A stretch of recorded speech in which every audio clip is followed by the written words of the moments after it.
Good morning students, welcome to another lecture of fluid mechanics. Already हम chapter 1, 2, 3 पूरा पढ़ चुके हैं क्लासेस में।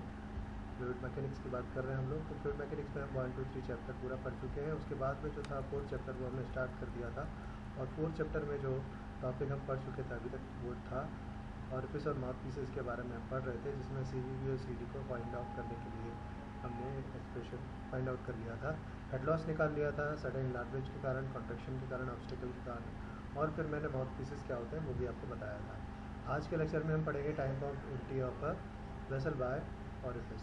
किसी वेसल में, किसी कंटेनर में अगर ऑरिफिस लगा हो तो उसको खाली होने में कितना समय लगता है, उस समय को कैसे निकाला जाता है, वो आज के लेक्चर में हम सीखेंगे। तो चलिए शुरू करते हैं आज के लेक्चर को। यहाँ पर अगर आप देखें तो time of empty of a tank through an orifice at its bottom.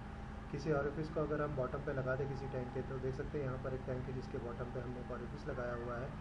एक यहाँ पर एलिमेंट्री एरिया लिया जिसका थिकनेस है DH, जो कि है H हाइट पर, और H1 is the initial height, free surface की हाइट है, और H2 is the height at second. तो यहाँ पर अगर आप देख सकते हैं तो यहाँ पर हमने सारी चीज़ें कंसिडर की हुई है। Consider a tank containing some liquid up to a height of H1। तो ये सारी चीज़ें मैं ऑलरेडी इस डायग्राम के थ्रू आपको एक्सप्लेन कर चुका हूँ। अगर हम यहाँ पर देखें तो capital A is the area of the tank, small a is the area of the orifice, initial height H1, final height H2, time T is the time in seconds for the liquid to fall from H1 to H2। इस liquid को H1 से H2 पर आने में जो समय लगा है वो T है, और यही हमें फाइंड आउट करना है। तो हम मानते हैं यहाँ पर let at any time the height of the liquid of the from the orifice is H। हम ये मान के चलते हैं कि किसी समय पर जो लिक्विड की हाइट है वो कितनी है, स्मॉल h है, and let the liquid surface fall bye a small height DH। और उसी समय पर जो लिक्विड का जो फॉल है वो DH है, small DH, this one, in time dt. Then the volume of the liquid leaving the tank in the time dt is equal to time area into, इस समय में कितना वॉल्यूम यहाँ पर हो रहा है, तो area into height can be consider as a volume. अब यहाँ पर अगर हम थ्योरेटिकल वेलोसिटी को देखें तो V can be under root 2GH। चलिए इसी को अब और आगे अगर हम बढ़ाते हैं तो यहाँ पर अगर हम देखें तो डिस्चार्ज की वैल्यू जो है,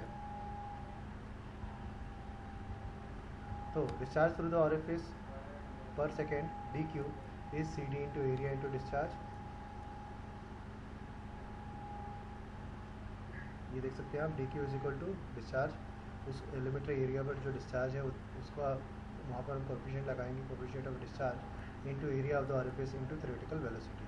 अगर इसको मैं यहाँ पर रखूँ तो CD into A into under root 2G8 discharge through the orifice in time interval dt। अब अगर हम यहाँ पर वैल्यू रख देते हैं dq की, तो dq की वैल्यू अगर हम यहाँ पर रखें तो हमें यहाँ पर dt मिलता है। तो इस फॉर्म में ये dt जो है यहाँ पर आ जाएगा। अब अगर हम यहाँ पर देखें तो as the volume of the liquid leaving the tank is equal to the volume of the liquid flowing through the orifice in time dt, we have a minus DTH is equal to CD into A into under root 2GH into dt। ये minus sign जो है वो indicate करता है कि यहाँ पर जो वॉल्यूम है वो कम हो रहा है। Negative sign inserted because with the increase of the time head of the orifice decreases. Orifice यहाँ पर हेड जो है वो डिक्रीज हो रहा है। अच्छा, अगर और आगे हम यहाँ पर चलें तो अगर इस इक्वेशन को सिंप्लीफाई करते हैं तो ये इस तरह से आप देख सकते हैं, इस इक्वेशन को हमने लिख दिया है। अब यहाँ पर ये इसको रीअरेंज अगर करें तो इस तरह से रीअरेंज किया जा सकता है। dt हमने यहीं पर रख दिया, देखिए यहाँ पर इस इक्वेशन में इस dt को हमने कांस्टेंट रखा, और इस पूरे के पूरे टर्म को हमने यहाँ पे अपॉन में ले गए minus a into D H की। अब अगर इसको और रिजॉल्व करें तो h की पावर -1/2, और ये डी एच के फॉर्म में हमने इसको रीअरेंज कर लिया। अगर हम इसका इंटीग्रेशन करते हैं, क्योंकि टाइम जो है वो 0 से लेकर कुछ समय तक के कुछ सेकेंड्स तक रहेगा, तो 0 से टाइम इनिशियली 0 टाइम है, और लास्ट में टाइम जो है फाइनल टाइम t सेकेंड्स है। तो इसकी लिमिट्स लगा दी हमने, और जो हेड है वो H1 से लेकर H2 है, इनिशियल हेड H1 और फाइनल हेड H2। इस पर अगर लिमिट्स लगाते हैं तो कुछ कांस्टेंट है जो कॉमन ले सकते हैं हम, -a, ये सारे कांस्टेंट में कॉमन ले लिए, सिर्फ h है जो वेरी कर रहा है, तो h की पावर -1/2 इंटू डी है। अगर इसको और रिजॉल्व करेंगे तो रिजॉल्व करने पर अगर हम यहाँ पर देखें तो देखिए इसको रिजॉल्व किया जा रहा है, और रिजॉल्व करने पर हमारे पास यहाँ पर अगर हम देखें तो यहाँ t आ जाएगा, और रिजॉल्व करने पर यहाँ पर लिमिट्स आ जाएगी। इन लिमिट्स को यहाँ पर पुट करते हैं लिमिट्स पुट करने के बाद वो जो टी है वो इस तरह से फॉर्म में आ जाएगा। अब उसके बाद और इसको रीअरेंज करते हैं तो ये हो जाएगा 2 इंटू ए ब्रैकेट में under root H1 minus under root H2, ये हो जाएगा इस तरह से C D upon C D into A into under root 2GH। For empty the tank completely, अगर हम टैंक को कम्प्लीटली खाली करना चाहते हैं तो जो फाइनल हेड है वो कितना हो जाएगा, 0 हो जाएगा। इसलिए अगर हम ये माने कि पूरे टैंक को खाली होने में कितना टाइम लगता है, तो H1 जो इनिशियल हेड है वो तो H1 होगा, लेकिन जो फाइनल हेड है वो कितना होगा, H2 इज इक्वल टू 0 हो जाएगा। अगर H2 इज इक्वल टू 0 रखते हैं यहाँ पर तो जो पूरा टर्म है वो इस फॉर्म में कन्वर्ट हो जाएगा। तो इस तरह से बच्चों आज हमने देखा कि किसी टैंक को एम्प्टी होने के लिए जो टाइम है उसको हम कैसे निकाल सकते हैं।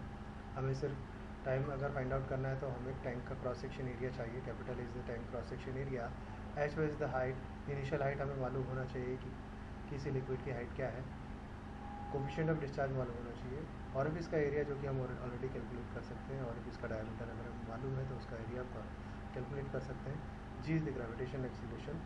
तो हमें यहाँ पर इन सारे टर्म्स को रख करके टाइम को सेकेंड्स में, किसी टैंक को खाली होने में कितना टाइम लगता है वो हम निकाल सकते हैं।